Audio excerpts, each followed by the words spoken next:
দুনিয়া কিছুই না, কিচ্ছু না দুনিয়া। সকালে আপনি না থাকলে আপনাকে বিকেলেই এরা মাটি দিয়ে আসবে। চোখ বন্ধ করে চিন্তা করবেন রাত্রেবেলা আপনি পৃথিবীতে নাই, আপনার স্ত্রী, আপনার সন্তান, আপনার প্রতিষ্ঠান, আপনার সংগঠন, আপনার সব কিছু কি থেমে আছে না চলছে?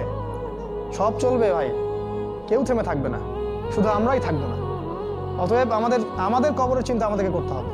জ্ঞান অনুযায়ী আমল করি, অবহেলা না করি ইনশাআল্লাহ। 3 নাম্বার, আদর্শ পরিবার গঠন করেন। পরিবারটা হবে ডিনামাইট। রাষ্ট্র বিশ্ব কই যায় যাক, আপনার পরিবার যেন ইসলামের আদর্শের উপর থাকে।